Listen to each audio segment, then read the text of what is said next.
kabady, sa video natin ngayon, okay, tuturo ko naman kung paano mag-layout ng water line sa plumbing works dito sa project na ating ginagawa. Makikita nyo sa background ko yung mga PPR pipes na naka-install. So yan yung ating water line, mga kabady. Okay, bali sa project na to, ako na rin yung gumagawa ng plumbing works. At sa video natin, tuturo ko kung paano nagkakabit o nag-i-install ng mga PPR pipes gamit ang fusion machine. Okay, tara, check natin tong pinapagawa natin na plumbing o water line. Okay, ito mga kabady yung ating water line na connection, gamit ang PPR pipe. Bali itong portion na to, ito yung CR dito sa second floor. Okay, makikita nyo yan yung palabas dun sa riser. Okay, kasi third floor tong ginagawa natin. Mula dito sa elbow na to, yan yung palabas papunta dun sa riser. Tapos pag elbow dyan, pupunta naman dito, meron tayong T para sa shower. Okay, may shower tayo dito. Then another T fittings para sa water closet. Okay, or inodoro, water closet.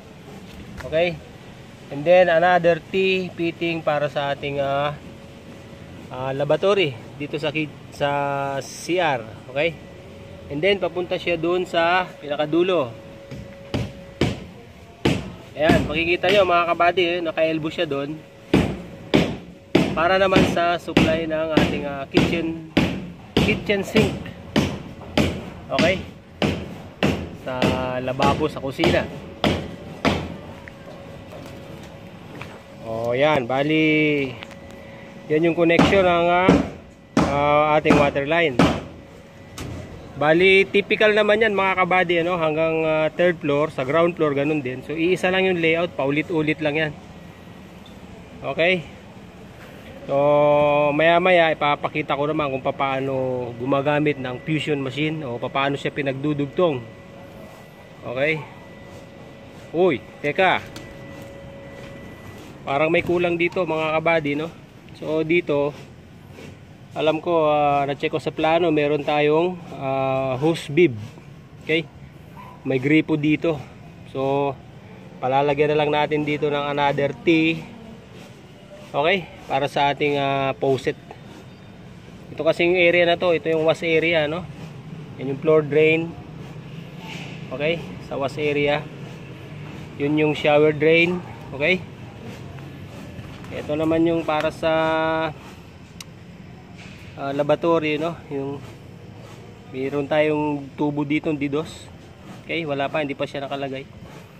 Sanitary D4 na tubo, PVC. So yan.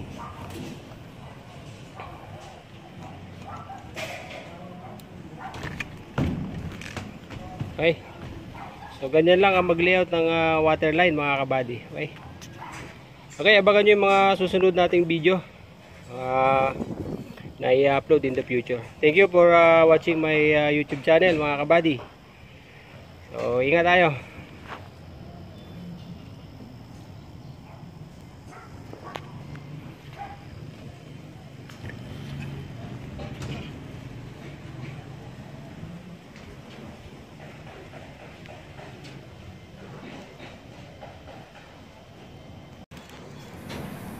Ngayon mga kabady, ganito naman ang pagdugtong ng ating PPR pipes at ang kanyang mga fittings.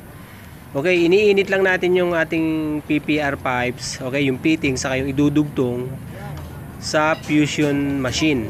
Okay, mainit yung fusion machine na yan. Palalambutin natin yung PPR pipe at pag medyo lumambot na siya, ipe-press natin yung magkabilang dulo. Siguraduhin nyo lang na hindi siya magbabara mga kabady, Okay, dapat hindi magbara yan.